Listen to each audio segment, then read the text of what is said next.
नमस्कार, times of Swaraj के खास कार्यक्रम बड़ी बहस में आप सबों का स्वागत है और मैं हूं संतोष सिंह। और आज हम बड़ी बहस में बिहार की राजनीति को समझना चाह रहे हैं। आखिर बिहार में 5 फेज के इलेक्शन के बाद जो बहुत तरह की चीजें आ रही हैं, वाकई में हुआ क्या है, क्या संकेत क्या है।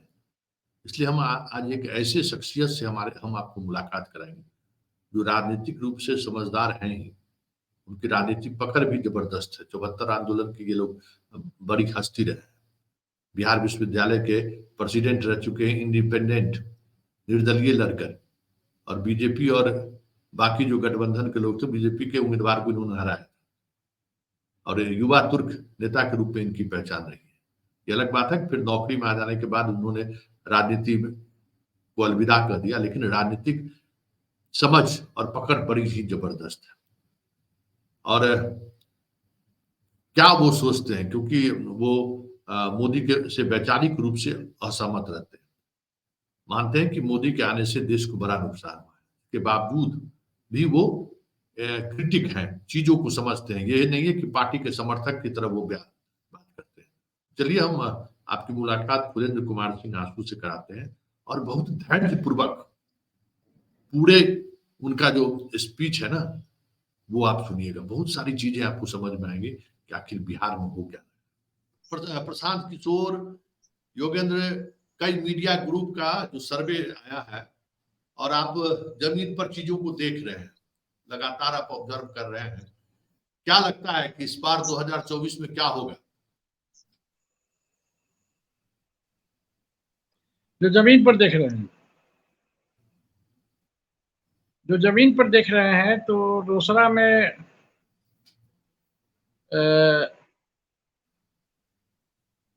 एक जगह पर हमको एक बैठक में बैठने का मौका मिला। अजीत आवाज जा रही है? आवाज हाँ, आप ठीक है। हाँ, तो हमारा एक बैंक्वेट हॉल है, वहाँ एक बैठक बुलाई गई थी। हमको कहा गया कि यहाँ एक बैठक है कांग्रेस वालों का। हम पटना से आ रहे थे, हमने कहा ठीक है, इसलिए कि जो दूसरा उम्मीदवार लोक जनशक्ति पार्टी से था,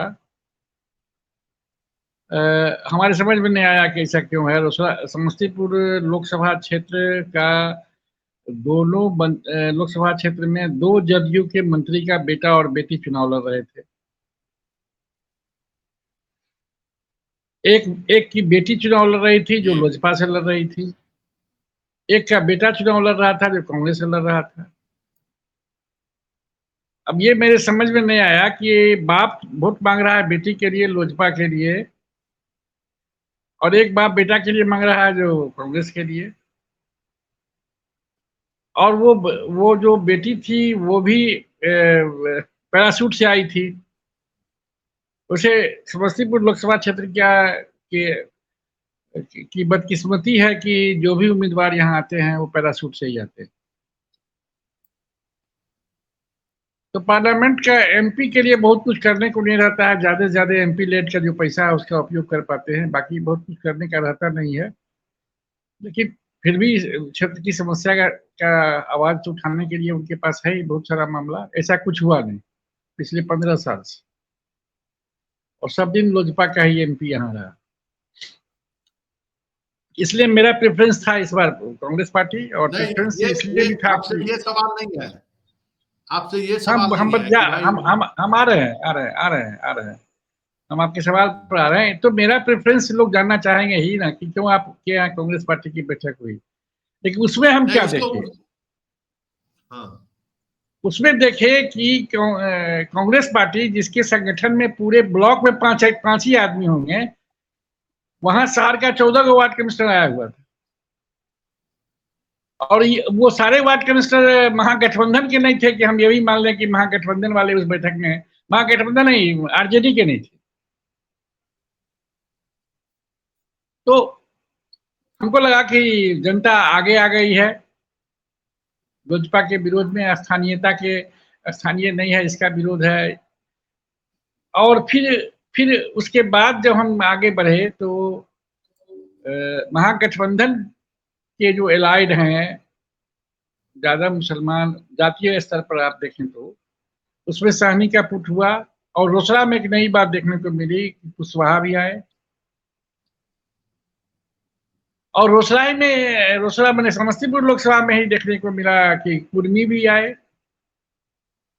तो ये यादव, कुर्मी, कुशवाहा और साहनी, ये चारों जाति जो है सो जिसको पिछड़ी जाति कहा जाता है, उसके सबसे स्ट्रॉन्गेस्ट कास्ट है। और वो कॉम्बिनेशन में आ गए। कुर्मी इसलिए आ गए कि कुर्मी लोग कहते थे कि हम नीतीश का बदला चुकाएंगे चिराग से। अब किस लिए आए नहीं, हमारे शिवाजी नगर बेल्ट में वोट वैसा ही रहा, 50% से ऊपर कुर्मी वोट किया कांग्रेस को। कुशवाहा 60-70% वोट किया, ज्यादा मुसलमान की तो बात ही नहीं। सहनी 50% से ऊपर वोट किया। और निजी तौर पर जो जिसको कहते हैं कि मोदी मैजिक वाला वोट, जिसको हम कहते हैं कि तकमा जाति, नोनिया जाति, धानुक जाति या इस तरह की जाति का आकलन जो है सो करने के लिए हमने अपने यहाँ, हमारा काम चल रहा था तो हम हर जाति के लोग काम करने वाले आए थे वोट के बाद। तो उन लोगों ने कहा कि हमने दिया है कांग्रेस को वोट, लेकिन वो लोग डाउटफुल थे कि उनकी पत्नी किसको वोट दी। तो वो डाउटफुल थे मोदी मैजिक के कारण कि मोदी जी का जो 5 किलो अनाज है, या फिर ये प्रधानमंत्री आवास योजना है, या फिर ये अभी हाल फिलहाल ये हुआ है कि हॉस्पिटल में इलाज के लिए आयुष्मान इंश्योरेंस हुआ है, तो आयुष्मान ये सारी चीजों का, हाँ, आयुष्मान योजना है। तो इस तरह की जो भी योजना है, बच्ची पढ़ाओ, इस योजना के जो लाभुक लोग हैं वो लाभुक मतदाता मोदी जी के साथ हैं। तो ये मतदाता किसको काउंटर कर रहे हैं? यादव, कोई कुशवाहा, कुर्मी, सहनी और मुसलमान मतदाता को काउंटर कर रहे हैं। और ये मेरा टेस्ट केस में मिला।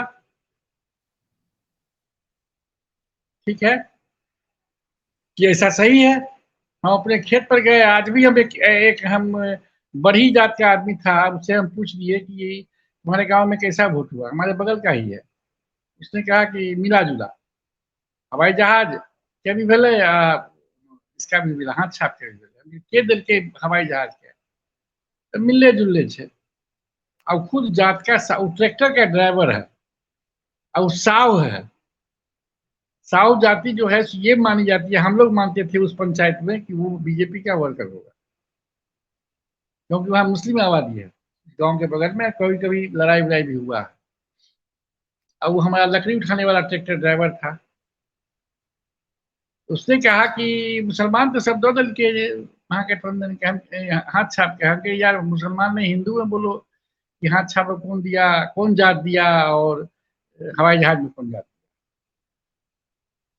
तो बोला हम ये नहीं बताए थे कि हम किसे हैं, क्योंकि आमतौर पर फॉरवर्ड कास्ट को लोग पूछता है हवाई जहाज होंगे। बोला कि हम तो मालिक दलिए हाथ छाप में, तो नाराज किया छो, कन्या ने नहीं दल के, मैंने उसकी पत्नी हवाई जहाज में बोलती। और ये माइक्रो स्टडी जो है सो मोदी जी का या बीजेपी का या एनडीए का रीड है। ये जो वोट है सो, और इसका स्टडी न प्रशांत किशोर को है और न जोगिंदर यादव को है, और न कोई स्टडी कर पा रहा है। ये सब लोग मोदी जी के डर से बोल रहे हैं। प्रशांत किशोर 300 बोल रहे हैं, जोगिंदर यादव 272 से आगे नहीं जा रहे हैं। ये सब डर से कि फेल नहीं कर जाए, झूठा नहीं हो जाए, हमारा आकलन गलत नहीं हो जाए। जितने टीवी के एंकर बैठते हैं वो केवल सेंस करते हैं, लेकिन सेंस करते हैं आम मतदाता का आक्रोश को। तो आम मतदाता में तो जातीय हिसाब से हम बता दिए कि 5 मजबूत जातियां 4 मजबूत जातियां जादव, कुशवाहा, सहनी और कुर्मी। रोसड़ा में तो ये देखने को मिला कि 4 मजबूत जातियों का वोट 60-70% कांग्रेस को मिला यहाँ, क्योंकि कांग्रेस का पूरे ब्लॉक में 5 को वर्कर नहीं है। वोट मांगने वाला छोड़ दीजिए, बूथ पर्ची पहुंचाने वाला छोड़ दीजिए। तो इतना मजबूत संगठन में आज से 15 साल पहले कोई हमसे पूछता कि भाई क्या हालत है, तो हम कहते कि बिहार का 40 सीट, अगर यही पूरे बिहार का सिनेरियो है तो बिहार के 40 में 30 सीट महागठबंधन जीतेगा। लेकिन आज हमको भी हिम्मत नहीं हो रहा है कि हम कहें, क्योंकि हम तो टेस्ट किए हैं साहब, वो है वोट मैजिक है। कुछ लोग हमसे बहस किए इस पर कि साहब हम हमारे परिवार का वोट कैसे दे देगा। हम पूछिए परिवार से, यादव के लोग थे, जाके पूछिए, हमारे पास आए थे। एक मुसलमान का मुखिया होता था, वो हमारे पास आया था, तो वो भी ऐसे ही दावी किया। हमने पूछिए अपनी पत्नी से, आप पत्नी को समझाए थे कि इसी को आटे छाप को वोट देना है। ये मैजिक तो वहां काम कर रहा है ना, और इसका सर्वे आप नहीं करते हैं, मठाधीश की तरह बात कर रहे हैं कि चलो मुसलमान इतना, ज्यादा इतना। डोंट बी मठाधीश। जैसे कांग्रेस मठाधीश बनने में से बर्बाद हो गया, वैसे ही आप लोग भी मठाधीश होकर बर्बाद हो गए। ये टेस्ट केस है कि वो वोट गया 2 आदमी से, तो हम पूछे, एक ततमा जाति से पूछे हम सहिहार का, और एक गोविंदपुर का पूछे, दोनों अगल बगल गांव है। तो रोसड़ा में ये हल्ला था कि कांग्रेस का बहुत अच्छा वोट है, रोसड़ा मतलब देहाती एरिया में, लेकिन हल्ला था तो लोग वोट दिया। साव कैसे वोट दे दिया हाथ छाप? उस पंचायत में ये माना जाता है कि 100 लोग जो है 100% बीजेपी है, क्योंकि वहां करीब करीब हिंदू मुस्लिम हो जाया करता है। तो ये अब एक और सज्जन है संजय अरोड़ा साहब, आपने उसका नाम नहीं लिया। आपने प्रशांत किशोर का नाम लिया, आपने इनका नाम लिया, जोगिंदर यादव का नाम लिया। एक संजय अरोड़ा साहब है, उनका भी इंटरव्यू टीवी पर आया था या यूट्यूब पर आया। उनको ही जान लीजिए कि कर्नाटक में कांग्रेस के चुनाव प्रचार के रणनीतिकार वही थे पिछले विधानसभा चुनाव में, और अभी लोकसभा चुनाव में राजस्थान में वो प्रभारी हैं, कांग्रेस के रणनीतिकार हैं, जैसा वो क्लेम करते हैं, जैसा क्लेम किए हैं। अब इंटरव्यू कौन ले रहा था हमको याद नहीं आ रहा है।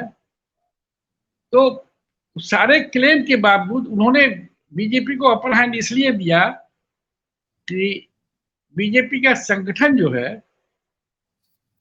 बीजेपी एक अपने वर्कर को हमेशा काम में लगाए रहता है, और उसका बूथ पर्ची पहुंचाने वाला बहुत ही सब जगह है। और बीजेपी में सुशील नरेंद्र मोदी हो या पार्टी प्रेसिडेंट हो, नड्डा साहब हो, अपने बूथ लेवल के वर्कर से बात करते रहते हैं। ये कांग्रेस में नहीं है। मैंने कांग्रेस और बीजेपी का डिफरेंस वो बता रहे थे। ओके, तो उन्होंने कहा कि उन्होंने जो भी वर्डिक्ट दिया, उनका भी 272 के आसपास बीजेपी को सीट देने का था। लेकिन इस बात का भंडाफोड़ मुजफ्फरपुर में हम चले गए कमल छाप को, कमल निशान पर मदद करने के लिए। हमारे यहाँ के डॉक्टर राजभूषण हैं, बहुत हमारे प्रेमी हैं, और हम उनको मदद करने चले गए, तो बीजेपी क्षमा हो गया। तो बीजेपी क्षमा हो गया तो वहां जो है सो हमको क्या देखने को मिला? अब देखिए, हमको देखने को मिला कि एक भी आरएसएस का कैडर जो 2019 में बीजेपी का बूथ का इंचार्ज था और काम कर रहा था, तो उसके जो इंचार्ज थे अनिल सिन्हा और धीरेन्द्र सिंह, ये दोनों को हम राजभूषण चौधरी से मिलवाए, और ये दोनों कह रहे हैं कि वो सारे के सारे पूरे नगर भर के इनएक्टिव पड़े हुए हैं, कुछ नहीं कर रहे हैं, उनको पूछा ही नहीं गया। तो संजय अरोड़ा की बात तो यहाँ कट गई। वोट के 4 दिन पहले मैं वहां था, मुजफ्फरपुर के चुनाव के 4 दिन पहले मैं वहां था, और मैं मिला रहा हूं उम्मीदवार को आरएसएस के वैसे कैडर लोगों का जो हार्ड कोर कैडर था और है, और जिसने पिछले लोकसभा चुनाव में बहुत चीजों को किया था। अब मैं उनको मिलवा रहा हूँ, भाई मैं कौन होता हूँ, मैं तो उनका विरोधी आदमी हूँ। और आपको मैं एक बता दूं कि एक मेरे बहुत ही जूनियर कलीग्स थे, वहाँ बेला में रहते हैं मुजफ्फरपुर में। तो हम जब मुजफ्फरपुर गए राजभूषण जी के प्रचार में, तो बेला गए पहले, तो उन्होंने कहा कि हम तो सर नोटा में वोट देने जा रहे थे। कहा भाई, इस हम आप जानते थे कि हम आरएसएस के आदमी हैं, और पिछली बार अजय निषाद को वोट दिए थे, 10 वर्ष तक जो है सो एक दिन नहीं आया। इस बार डॉक्टर राजभूषण चौधरी को हम जानते ही नहीं है, वोट मांगने की बात तो छोड़ दीजिए, इस मोहल्ले में तो नहीं आए हैं। तो तब हम कहे कि तो अब तो हम आ गए, अब आ गए तो हम इस मोहल्ले का 250 वोट उनको दिलवाएंगे। अब ये उनका ज्यादा बढ़ के बात करना हुआ या कम, ये हम नहीं जानते। हम ठीक है, ऐसा है कि रात में 11 बजे हमको डॉक्टर राजभूषण चौधरी से भेंट होगी, मेरे पास वो आएंगे, आपको फोन से बता देंगे और आप अपनी समस्या बता दीजिए। और वही हुआ, 11 बजे हम बात करा दिए। आपको जान के आश्चर्य होगा कि वो सज्जन बाबू संजय सिंह, जिनके पास मैं बेला में गया था, वो चुनाव के एक दिन पहले हमको कहते हैं, उन्होंने बात किया डॉक्टर राजभूषण से कि अभी हम मीटिंग में ही बैठे हुए हैं, यहाँ चमार जाति के लोग भी हैं और जाति के लोग हैं, और आपका कुछ हैंडबिल ये सब नहीं आया 3 दिन पहले, नहीं आया, लेकिन फिर भी सब लोगों को हम बता दिए हैं, कहीं से हम मंगवाए और हम बता दिए हैं कि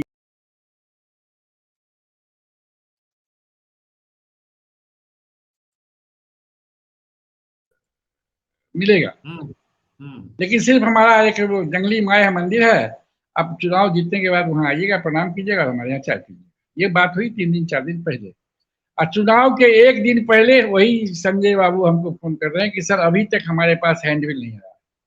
तो संजय अरोड़ा की बात कट गई कि जो बीमारी कांग्रेस में है कि उसका ग्रास रूट में आदमी नहीं है, वही बीमारी बीजेपी में भी है कि उसके ग्रास रूट में आदमी नहीं है। कि बेला इंडस्ट्रियल एरिया बहुत बड़ा इंडस्ट्रियल पॉश एरिया बन गया है, और वहां जो है सिर्फ बीजेपी का हैंडबिल नहीं पहुंचा था एक दिन पहले तक।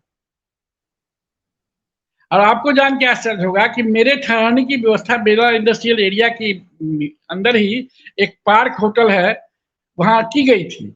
लेकिन हमको किसी ने कह दिया, हमारे कुछ जानने वालों ने, कि सर कहाँ जाइएगा, वो बीजेपी का एक तरह से मुख्यालय बना हुआ है, बीजेपी का जिला अध्यक्ष का वो होटल है, और वहाँ कचरा है, वहां मत जाइए।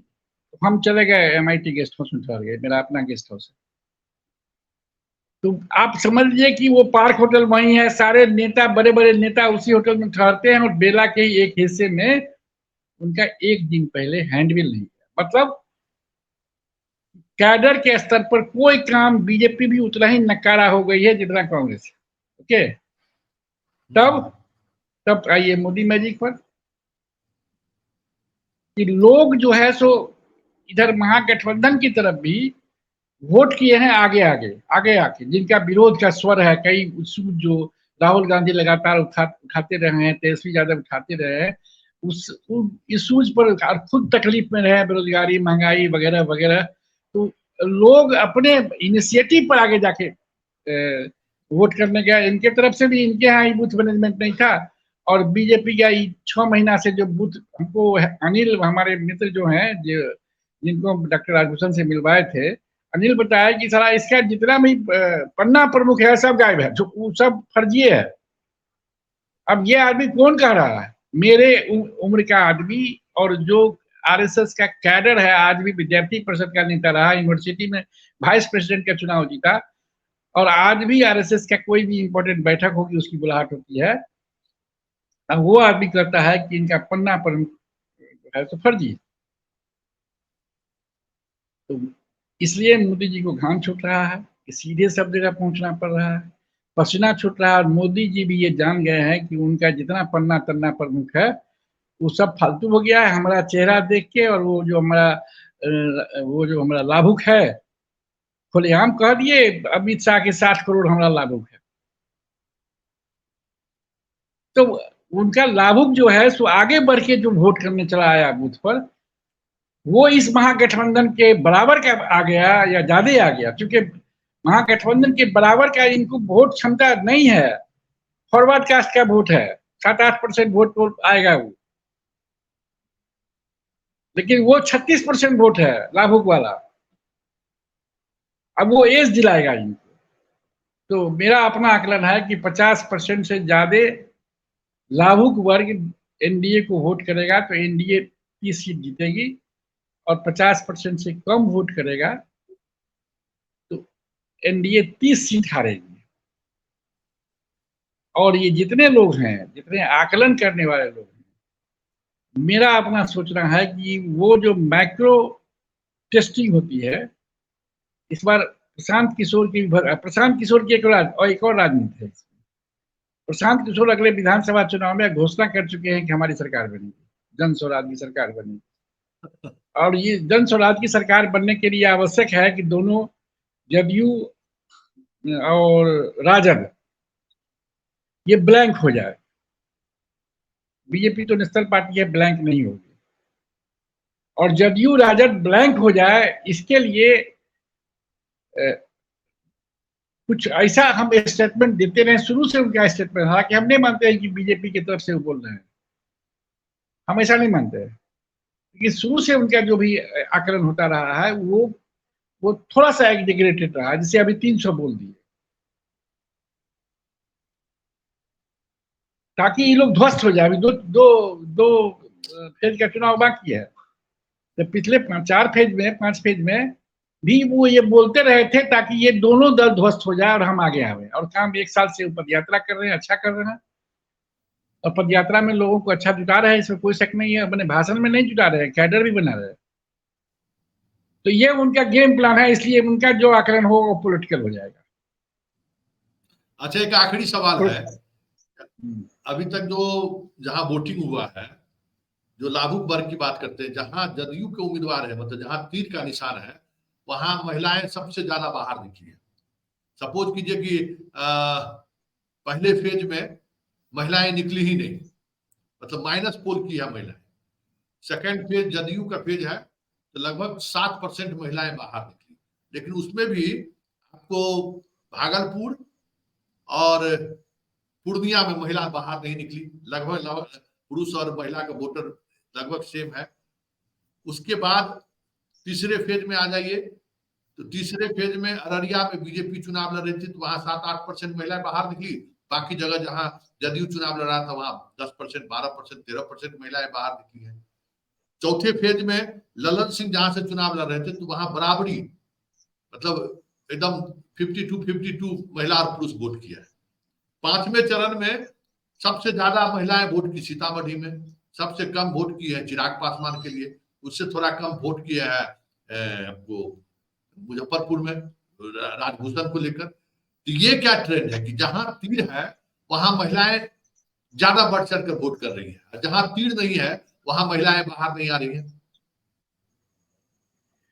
ये तो थोड़ा और इसके पीछे चले जाइए कि नीतीश जी हमारे फ्रेंड हैं, कॉलेज के जमाने के। वो पटना इंजीनियरिंग कॉलेज के थे, हम बिहार MIT के थे, और 74 आंदोलन हम लोग साथ रहे, हम लोग कई जगह साथ रहे। नीतीश जी के अस्तित्व की लड़ाई, नीतीश अपने, और इसीलिए वो एनडीए में गए। 16 सांसद में 10 सांसद अगर नहीं जिता पाए तो उनका अस्तित्व नहीं है राजनीतिक रूप से।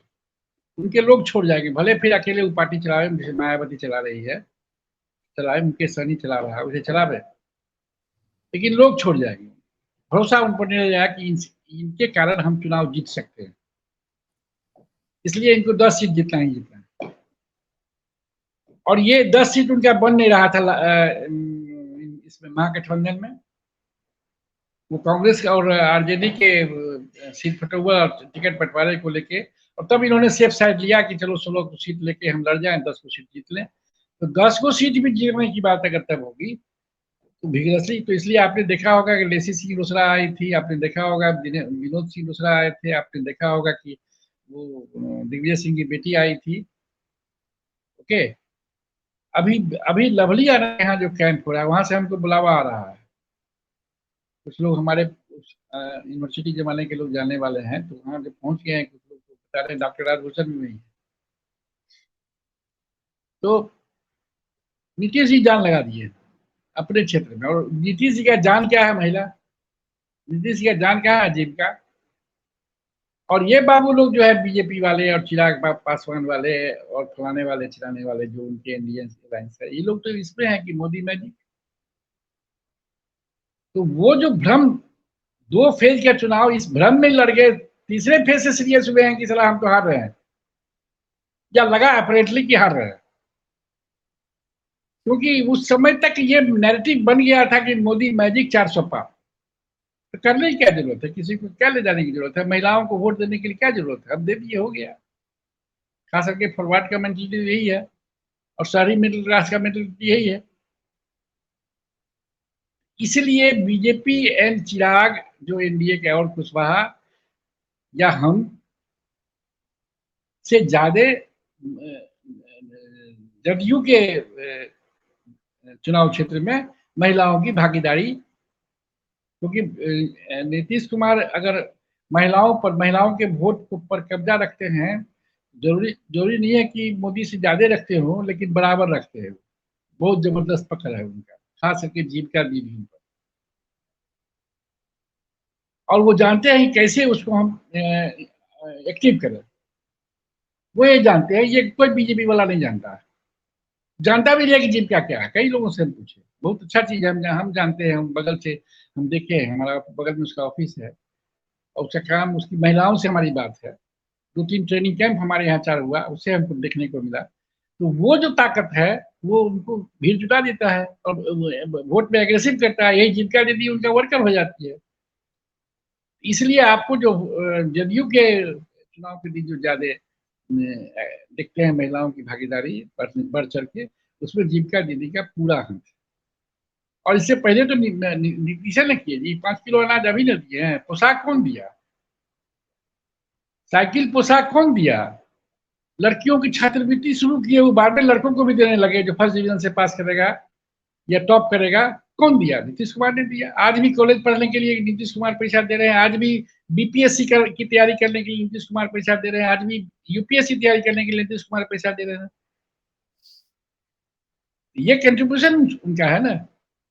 आरक्षण वो दिए, 50% महिलाओं को नौकरी दे दिए। प्रथम राउंड में शिक्षकों की बहालियां, 35% सरकार में नौकरी दे दिए, थोड़े मोदी जी दिए हैं। तो मिडिल क्लास से नीचे की महिलाएं जो नौकरी पा गई, जो लाभुक उनका है, वो उनका कोर है, और वो आगे आई। जरूरी नहीं है कि वो जिताऊ वोटर हो, लेकिन वो उनका कोर वोटर है। और जिताऊ वोट के लिए वो मोदी के साथ एनडीए में गए, इधर थे, इधर सीटें घट रहा था उनका।